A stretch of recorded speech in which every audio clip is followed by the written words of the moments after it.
빛과 어둠이라는 주제의 말씀을 가지고 여러분과 함께 과연 어떤 사람들이 하나님의 참 백성들인가, 또 성경에서 말씀하고 있는 빛은 과연 무엇을 가리키는 것인가, 오늘 한번 공부해 보도록 하겠습니다. 보이지 않는 것을 볼 수 있도록 만든 것 중에 대표적인 것이 있습니다. 여러분, 시간이 보입니까? 여러분들이 잠잘 때에도, 여러 가지 또 세상 일을 할 때에도, 복음을 전하는 일을 할 때에도, 또 잠시 쉬는 시간에도, 밥 먹는 시간에도, 학생들 같으면 공부하는 그 순간도 시간은 흘러가죠. 흘러가는 그 시간이 보입니까? 보이지 않습니다. 흘러가는 보이지 않는 그 시간을 볼 수 있게끔 만들어낸 기계가 바로 뭡니까? 시계죠. 시계를 통해서 우리는 시간이 지금 이렇게 흘러가고 있구나 하는 사실을 발견하게 됩니다.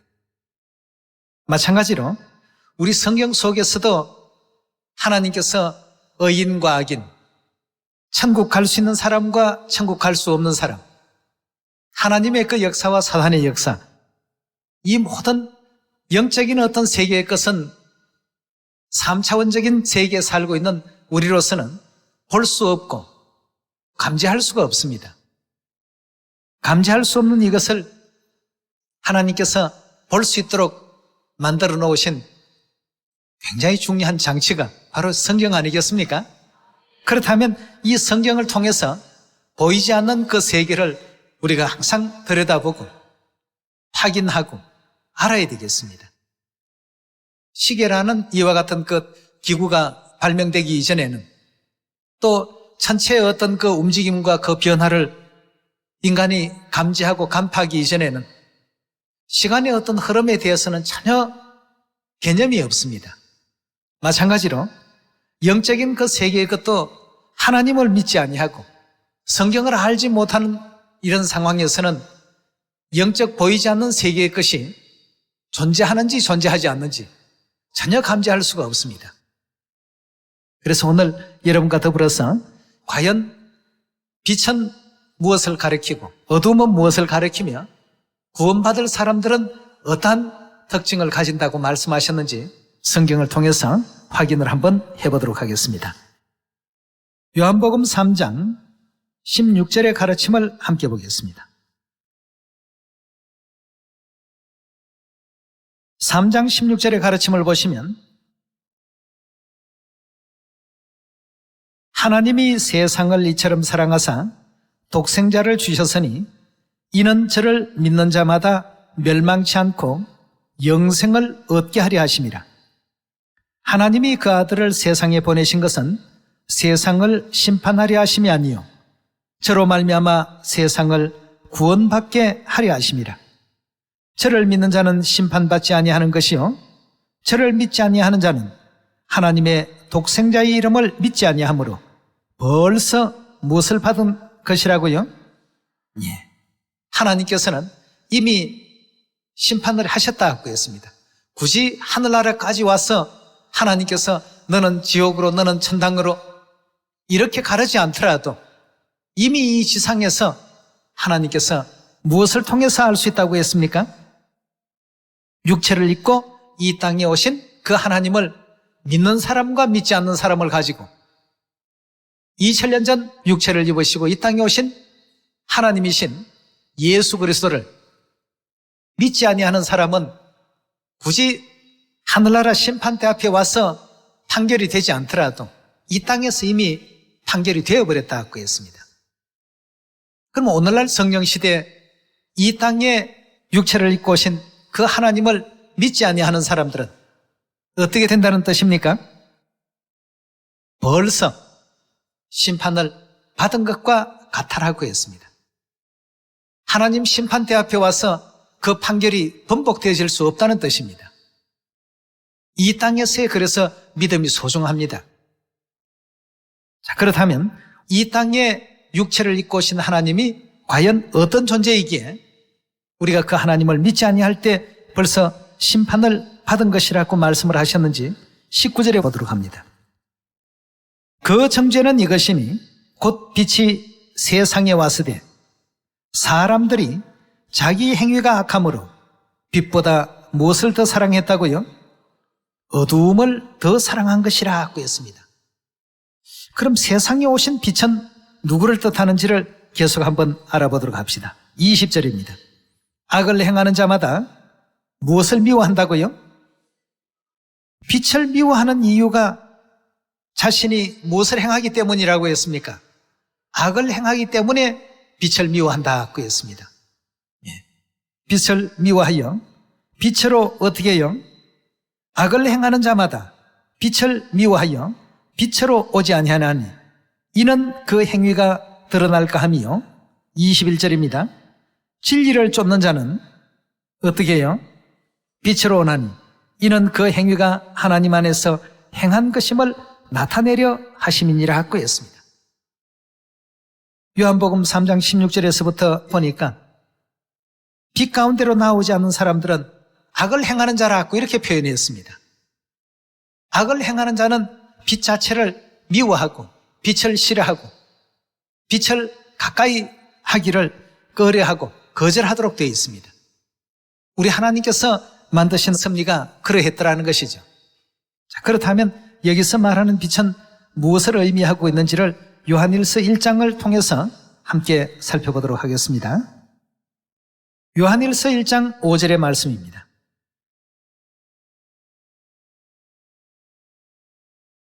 우리가 저에게서 듣고 너희에게 전한 소식이 이것이니 곧 하나님은 뭐라고요?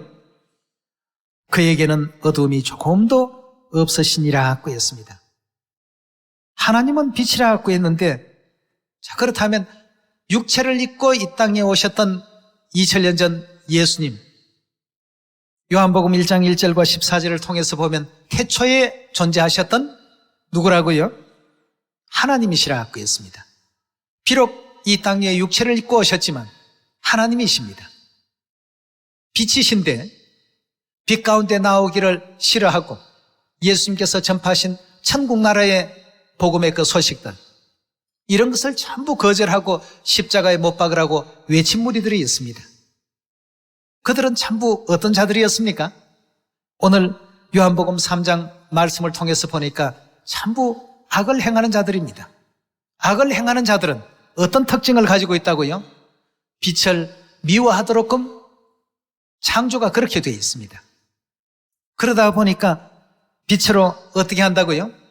나오지 아니하더라고 했습니다. 요한일서 1장 5절의 말씀을 보니까 그 빛은 다름 아닌 하나님이셨습니다. 하나님께로 나오지 않습니다. 왜? 자기 행위가 드러날까 해서. 그러니까 빛보다 어두움을 어떻게 해요? 더 사랑하더라고 했습니다. 하나님보다도 그 하나님이 빛이시니까 빛의 반대 개념에 있는 존재가 누굽니까? 사단의 어떤 세력에 더 동조하고 그 정신을 더 받아들이기를 즐겨하는, 이러다 보니까 하나님께서는 이 땅에 빛으로 오신 그 하나님을 영접지 아니하고 가까이 오기를 원치 않는 사람은 결국 영원한 지옥의 형벌을 받을 수밖에 없다라는 그런 판정을 내렸습니다. 그러니까 어떤 연구조사 보고서에 의하면 야간에 길거리에 가로등 밝기를 배나 더 밝게 하게 되면 범죄율도 배나 더 줄어든다고 합니다. 참 이상한 현상입니다. 어두운 곳에서 범죄가 많이 발생이 됩니다. 여러분, 그렇다면 결국 진리적인 어떤 면에서도 빛 대신 우리 하나님께로 나아올 수 있는 우리가 되어야 되겠죠. 예, 악을 행하는 사람들은 그 빛을 미워하고 싫어하기 때문에 절대 빛 가운데로 오지 않는다. 즉 성령과 신부에 대한 어떤 그 믿음을 가질 수가 없습니다. 요한계시록 22장 17절의 가르침을 함께 보도록 하겠습니다. 22장 17절의 가르침을 보시면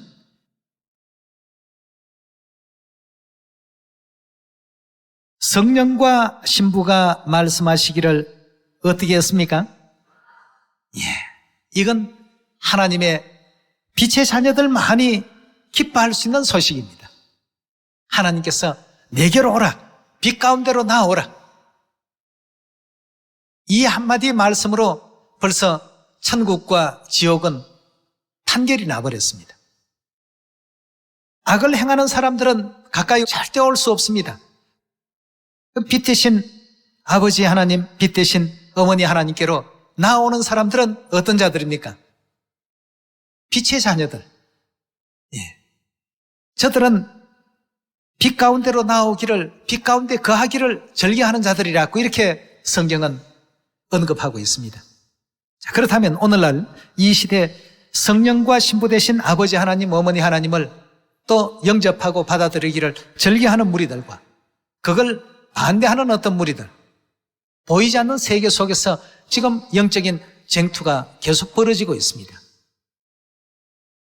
우리 눈으로 볼 수 없지만 흐르는 그 시간들을 측정할 수 있는 시계라는 기계가 발명이 되었던 것처럼 보이지 않는 어떤 영적 세계를 우리 하나님께서는 성경이라는 이와 같은 말씀의 도구로서 우리에게 분명하게 보여주시고 누가 심판에 떨어질 사람이요, 누가 구원의 어떤 대상이 될 것인가를 분명하게 또 일깨워주고 계십니다. 빛 대신 우리 하나님께서 회개할 수 있는 많은 어떤 길을 열어놓으시고 천국 돌아올 수 있는 길을 굉장히 많이 지금 열고 계십니다. 열어놓으셨는데도 불구하고 어둠의 자식들은 결국 빛 가운데 나오기를 어떻게 하고 있다고요? 즐겨하지 않더라. 빛을 미워하더라. 미워하니까 빛 대신 아버지 하나님, 어머니 하나님을 증거하는 진리도 당연히 미워할 수밖에 없습니다. 이 땅에서 이미 그들은 판결을 지금 받고 있는 것입니다. 반대로 빛 가운데 거하기를 즐겨하는 우리들은 영원한 천국에 들어갈 수 있도록 하나님께서 오늘 또 확신을 주시고 내일 또 확신을 주시고 계속 빛 가운데 거하기를 기뻐하라, 즐거워하라 일깨우시고 계십니다. 자, 그렇다면 2000년 전에 빛 대신 우리 하나님께서 이 땅에 오셔서 과연 어떤 길을 예비하시고 만드셨을까? 요한복음 12장 46절의 말씀 함께 보도록 하겠습니다. 좀 전에 우리가 보았던 요한일서 1장 5절에 하나님은 빛이시다, 동일한 말씀이십니다. 나는 빛으로 세상에 왔나니 무릇 나를 믿는 자는 어둠에 거하지 않게 하려 함이로다 하고 했습니다. 육체를 입고 이 땅에 오셨던 그 하나님, 빛으로 오셨지만 어둠이 싫어했습니다. 자신의 행위가 드러날까 해서 오늘날 우리가 진리를 선포하고 이 땅에 오신 빛 대신 아버지 하나님, 어머니 하나님을 선포하니까 미워하고 싫어하는 존재들이 있습니다. 아무 이유 없이. 왜 그럴까요? 본성적으로 그들은 빛을 싫어하게끔 되어 있습니다. 그러나 우리는 오늘 이 자리에 있다는 이 자체가 빛을 사랑하고 빛을 기뻐하고 빛 가운데 거하기를 즐겨한다는 하나의 증거가 되겠습니다. 그래서 46절에 주신 말씀과 같이 나는 빛으로 세상에 왔나니 무릇 나를 믿는 자는, 육체를 입고 이 땅에 오신 그 하나님을 믿는 자는 어둠에 거하지 않게 하려 함이로다. 사람이 내 말을 듣고 지키지 아니할지라도 내가 저를 심판하지 아니하노라. 내가 온 것은 세상을 심판하려 함이 아니요 세상을 구원하려 함이라. 나를 저버리고 내 말을 받지 아니한 자를 심판할 이가 있으니 곧 나의 한 그 말이 마지막 날에 저를 심판하리라 하고 했습니다. 여러분, 육체를 입고 이 땅에 오신 아버지 하나님, 어머니 하나님, 성령과 신부께서 좀 전에 뭐라고 했습니까?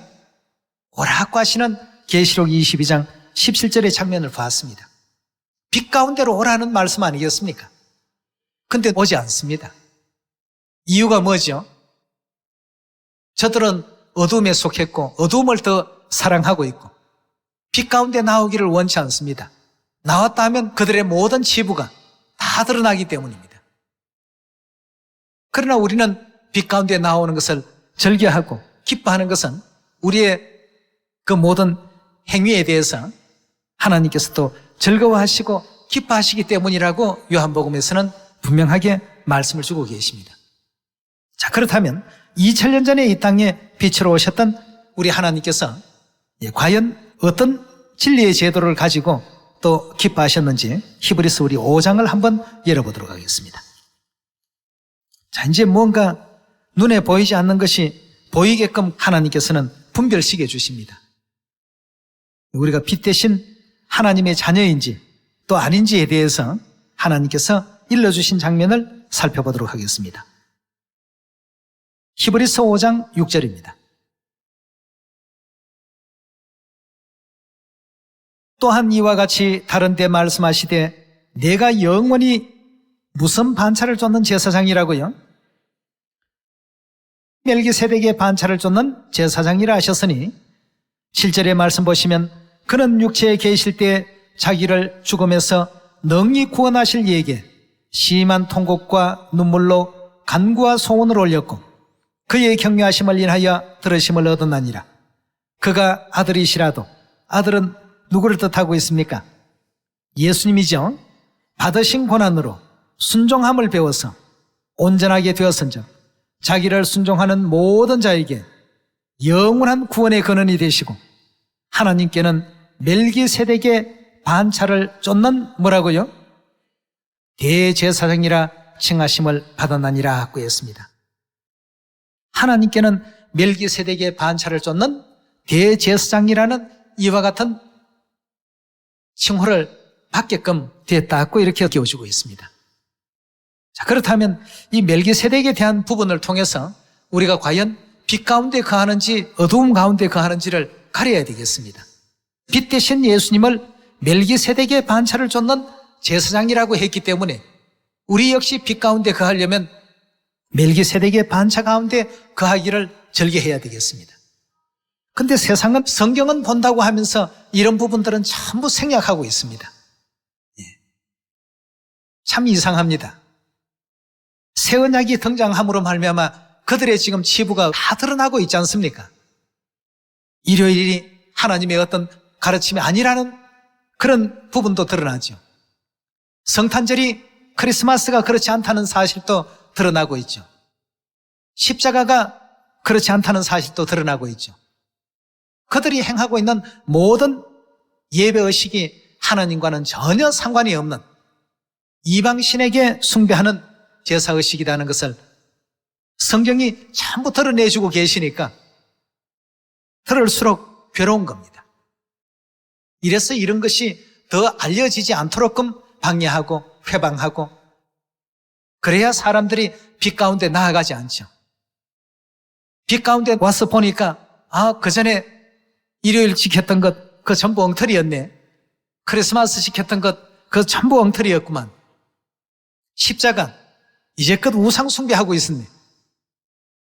이런 모든 것이 빛 가운데 나오고 보니까 전부 드러나게 된 것입니다. 그래서 멜기세덱의 반차는 하나님께서 그 직분을 임명하셨다라고 이렇게 영문 성경에는 표현되어 있습니다. 하나님께 멜기세덱의 반차를 쫓은 대제사장이라 칭함을 받았나니라. 하나님께로부터 직접 이와 같은 칭호를 받으셨던 것입니다. 자, 그렇다면 멜기세덱의 반차에 대해서 창세기 우리 14장에서 확인을 해보도록 합시다. 창세기 14장 17절의 말씀 보시면 아브라함이 그돌라오멜과 그와 함께한 왕들을 파하고 돌아올 때에 소돔 왕이 사회 골짜기 곧 왕국에 나와 그를 영접하였고 살렘 왕 멜기세덱이 무엇을 가지고 나왔다고요?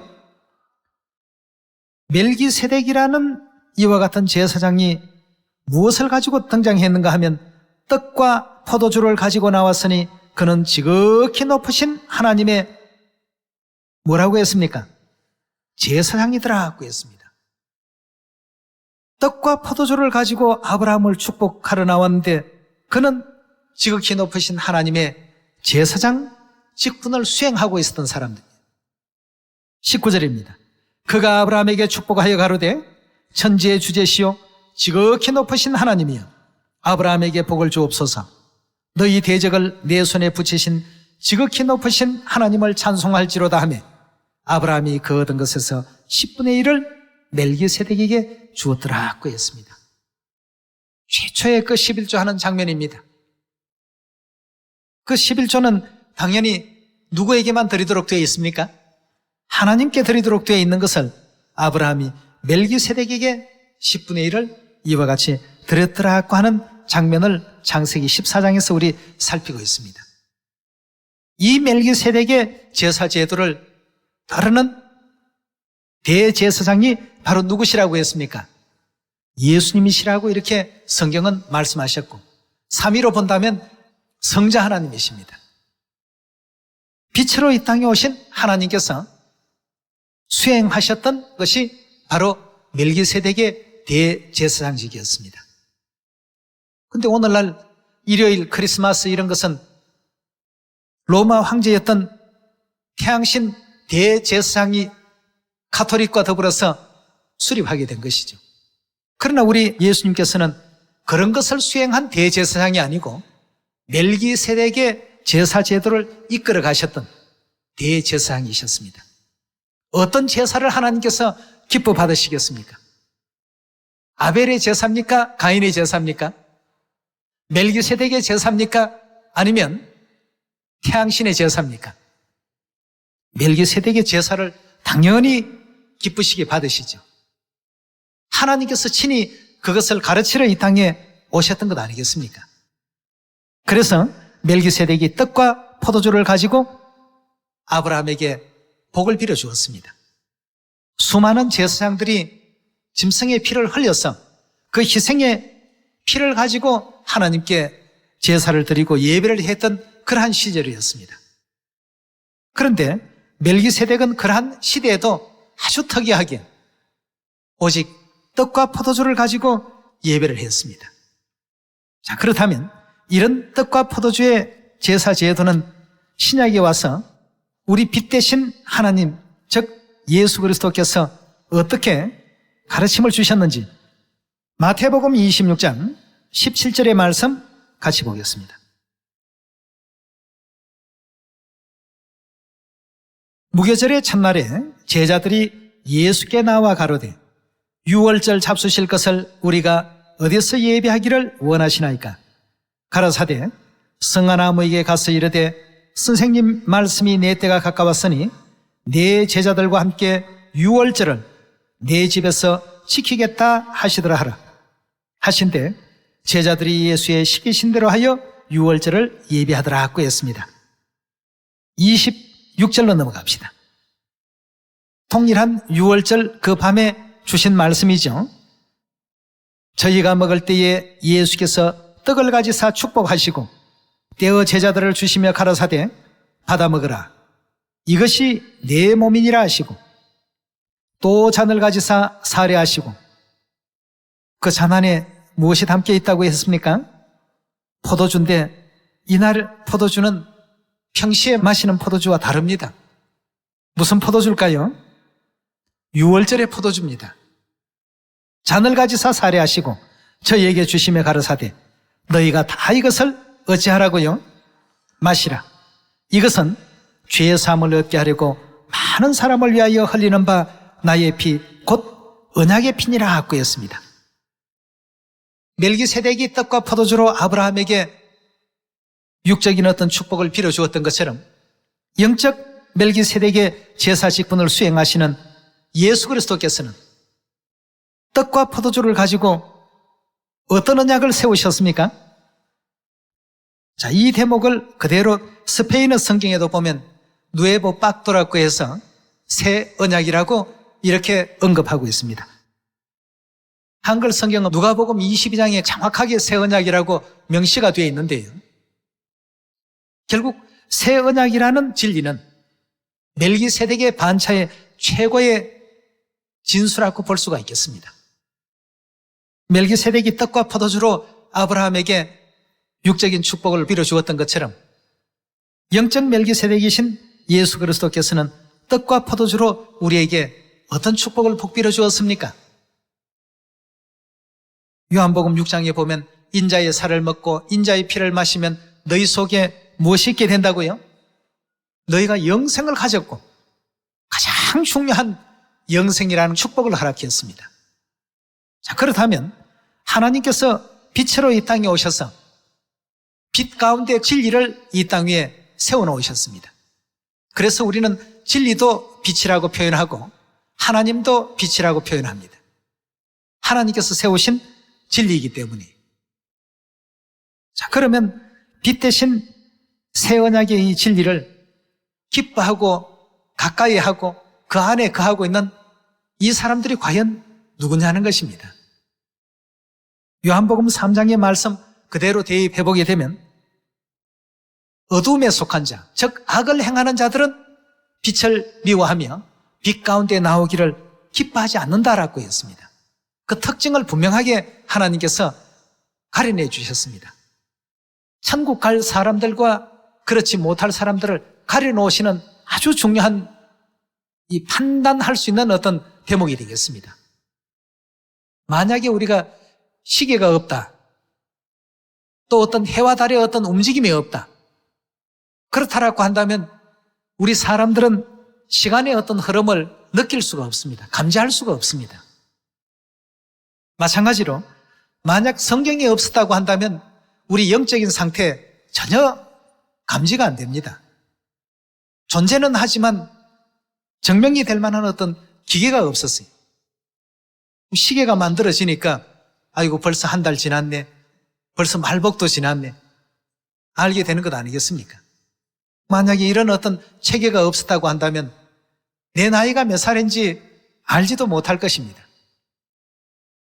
이렇듯이 빛 대신 그리스도께서 이 땅에 오셔서 멜기세덱의 반차를 쫓는 대제사장으로서 새 언약의 유월절 진리를 확립시켜 놓으심으로 말미암아서 누가 빛 가운데 거하기를 즐겨하는 자고 누가 어두움에 속한 자인지를 확연히 어떻게 했습니까? 분별할 수 있도록 하나님께서 가리셨습니다. 예. 자, 그렇다면 이 새 언약의 진리에 대해서 누가복음에 주신 말씀도 한번 더 찾아보도록 합시다. 누가복음 22장 7절의 말씀 함께 보겠습니다. 7절의 말씀 보시면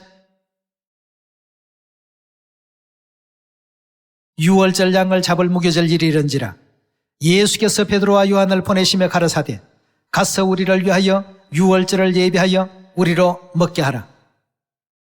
19절의 말씀 보도록 하겠습니다. 또 떡을 가져 사례하시고 떼어 저희에게 주시며 가라사대 이것은 너희를 위하여 주는 내 몸이라 너희가 이를 행하여 나를 기념하라 하시고 저녁 먹은 후에 잔도 이와 같이 하여 가라사대 이 잔은 내 피로 세운 새 언약이니 곧 너희를 위하여 붓는 것이더라 하고 했습니다. 분명히 유월절 새 언약 떡과 포도주를 가지고 멜기세덱 반차를 확립을 해놓으셨습니다. 그 예적 아브라함 당시에도 다른 제사장들은 짐승의 피를 흘려 제사를 드릴 때 오직 떡과 포도주로 복비로 준 제사장은 멜기세덱밖에 없었죠. 그 멜기세덱은 히브리서의 우리 5장에 보니까 하나님께로부터 예수 그리스도께서 멜기세덱의 반차를 쫓는 대제사장이라 칭하심을 입었더라 하고 했습니다. 그렇다면 빛 대신 예수 그리스도께서 멜기세덱의 반차를 쫓는다면 우리 역시도 당연히 멜기세덱의 반차를 따라야 되겠고 하나님께서 너희를 위하여 세운 것이라고 했으니까 죄인된 우리들이 이 새 언약의 진리를 지키는 것이 당연한 이치 아니겠습니까? 예, 마땅히 그리 하는 것이 옳을 것입니다. 자, 그런 사람들에게 하나님께서 허락하신 축복의 약속을 한번 살피도록 합시다. 예레미야 31장 31절입니다.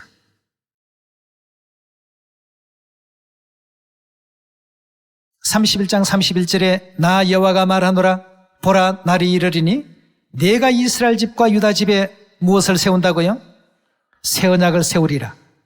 자, 새 언약은 33절에 가서 보시면 나 여호와가 말하노라 그러나 그날 후에 내가 이스라엘 집에 세울 언약은 이러하니 곧 내가 나의 법을 그들의 속에 두며 그 마음에 기록하여 나는 그들의 무엇이 된다고요? 하나님이 되고 그들은 내 백성이 될 것이라고. 하나님은 빛이시라고 했으니까 나는 그들의 빛이 될 것이고 그들 역시 빛 가운데 거하는 내 백성이 될 것이다. 하나님께서 분명하게 새 언약 안에 있는 사람들, 즉 멜기세덱의 반차 안에 있는 사람들을 그렇게 인정을 하셨습니다. 예수님께 대해서 멜기세덱의 반차를 쫓는 대제사장이라 그렇게 칭하셨던 것처럼 새 언약 안에 있는 너희들이 바로 내 백성이라고 이렇게 칭함을 주셨습니다. 아무에게 주신 내용이 아니죠. 빛 가운데 있어야 되겠습니다. 예, 우리 하늘아버지, 하늘어머니 안에 거하는 우리가 되어야 되지 않겠습니까? 34절에 계속 봅니다. 그들이 다시는 각기 이웃과 형제를 가리켜 이르기를 너는 여호와를 알라 하지 아니하리니 이는 작은 자로부터 큰 자까지 다 나를 알미라. 내가 그들의 죄악을 어떻게 한다고요? 새 언약 안에 있는 자들의 죄악을 전부 사하고 그 죄를 기억지 아니하리라. 나 여호와의 말이니라고 했습니다. 그럼 이렇게 약속하신 이 언약이 쉽게 없어질 수 있습니까? 36절에 보시면 이 규정이 내 앞에서 패할진대 이스라엘 자손도 내 앞에 패함을 입어 영영이 나라가 되지 못할 것이라. 35절에도 여호와는 해를 낮의 빛으로 주었고 달과 빛을 밤의 빛으로 규정하였고 바다를 격동시켜 그 파도로 소리치게 하나니 내 이름은 만군의 여호와니라. 내가 말하노라. 이 규정이 어떻게 된다는 얘기입니까? 절대 바뀌지 않는다는 이와 같은 확실한 약속을 주셨습니다. 그렇다면 빛 가운데 여러분도 거하고 저도 거하려면 우리 모두는 새 언약 안에 있어야 되겠고 새 언약 가운데서도 또 유월절 진리 안에 또 거하는 우리가 되어야 되지 않겠습니까? 그래서 히브리서 9장에도 새 언약은 우리로 하여금 영원한 기업의 약속을 얻게 하는 것이라고 했습니다. 다시 말해서 천국에 들어가게 하는 하나님의 확실한 어떤 약속이라는 뜻 아니겠습니까? 예, 우리 요한복음 3장 19절의 말씀 다시 보겠습니다. 그 정죄는 이것이니 빛이 세상에 왔으되 사람이 자기 행위가 악함으로 빛보다 어두움을 더 사랑한 것이라. 악을 행하는 자마다 빛을 미워하여 빛으로 어떻게 해요? 오지 않는다. 왜 그럴까요? 빛을 사랑하지 않기 때문에 그렇습니다. 본성이 그렇습니다. 이는 그 행위가 드러날까 하미요 라고 20절에 설명하고 있습니다. 21절입니다. 진리를 쫓는 자는 어떻게 한다고요? 빛으로 온다고 했습니다. 성령과 신부께서 오라 하시는도다 할 때 그 빛 대신 하나님께로 옵니까 안 옵니까? 진리를 쫓는 자는 빛으로 온다고 했습니다. 어머니 하나님 하니까 어머니 하나님? 그 어디 있는 것이야? 성경에 있습니다. 성경 한번 봅시다. 갈라디아 4장 보고 창세기 보고 하니까 뭐 분명하지 않습니까?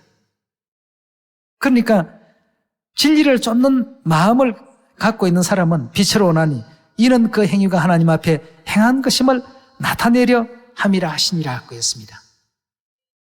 이래서 이제 결국 하나님께서 허락해 주신 새 언약 진리도 받고 어머니 하나님도 영접하고 아버지 하나님도 영접하고 세상에 그 어떤 것보다도 아버지 어머니를 만났다는 것이 자신에게는 그보다 더 소중한 것이 없고 더 큰 기쁨이 없고 이런 어떤 내용을 보니까 우리 빛의 자녀들은 그래서 이제 자꾸 복음의 소식을 전해야 될 것 같습니다.